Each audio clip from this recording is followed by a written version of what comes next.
வணக்கம். சற்று முன் கிடைக்கப்பெற்ற மிக மிக முக்கியமான செய்தி ஒன்று வெளியாகியுள்ளது. இந்தியா கூட்டணியிலிருந்து திராவிட முன்னேற்ற கழகம் நீக்கப்பட உள்ளதாக தகவல்கள் வெளியாகியுள்ளது. தொடர்ச்சியாக வடமாநிலங்களில் இந்தியா கூட்டணி தோல்விற்கு சனாதானத்தை முன்வைத்துதான் பாஜக பிரச்சாரம் செய்து வருகிறது. ஆரம்பத்திலேயே மக்களவை தேர்தலிலேயே மக்களிடம் உதயநிதி ஸ்டாலின் அவர்கள் மன்னிப்பு கேட்க வேண்டும் என்று மேற்கு வங்காள முதல்வர் மம்தா பானர்ஜி அவர்கள் அறிவிப்பு ஒன்றை வெளியிட்டிருந்தார். ஆனால் ஸ்டாலின் அவர்களோ திமுகவின் மூத்த நிர்வாகிகளோ இதை கேட்கவில்லை. இதனால்தான் வடமாநிலங்களில் பெரும் அளவிற்கான தோல்வியே நம்மால் சந்திக்க முடிந்தது என்றும், நிர்மலா சீதாராமன் அவர்கள் திமுகவின் மீது இருக்கக்கூடிய வன்மத்தை தேர்தல் பிரச்சாரத்தின் பொழுது பாஜகவின் வேட்பாளர்களுக்கு கடிதம் மூலமாக கொடுத்து பிரச்சாரத்தை அதிகப்படுத்தியதாக மேற்கு வங்காள முதல்வர் மம்தா பானர்ஜி அவர்கள் தெரிவித்திருக்கிறார்.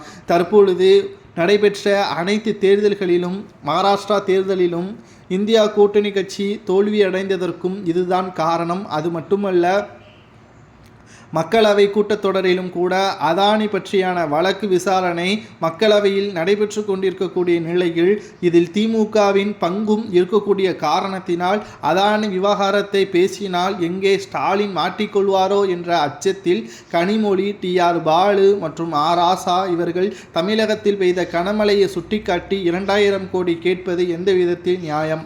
முதலில் அதானி பிரச்சனையை முடிவிற்கு கொண்டு வந்த பிறகு அதில் குற்றவாளிகள் மோடி இருக்கிறாரா அல்லது உள்துறை அமைச்சர் அமித்ஷா அவர்கள் இருக்கிறாரா என்ற கவனத்திற்கு இந்தியா கூட்டணி சென்று கொண்டிருக்கக்கூடிய நிலையில் திடீரென்று கனமழை பெய்துவிட்டது, 2000 கோடி தாருங்கள். கடைசியில் மத்திய அரசு தமிழகத்தில் பெய்தது கனமழை அல்ல, சாதாரண மழைதான் என்றும் 2000 கோடி கொடுக்க முடியாது என்றும், தேவைப்பட்டால் 150 கோடி நிவாரணமாக வழங்கப்படும் என்றும், புயலின் தாக்கத்தினால் மட்டும்தான் இந்த நிவாரணம் என்றும் விளக்கமும் அளித்துள்ளது.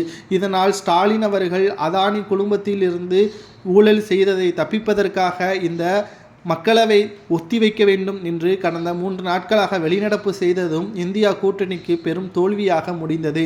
பாஜகவிற்கு மறைமுகமாக ஆதரவை திமுக கொடுக்கிறதா என்ற கேள்வியும் இதன் மூலமாக வருகிறது.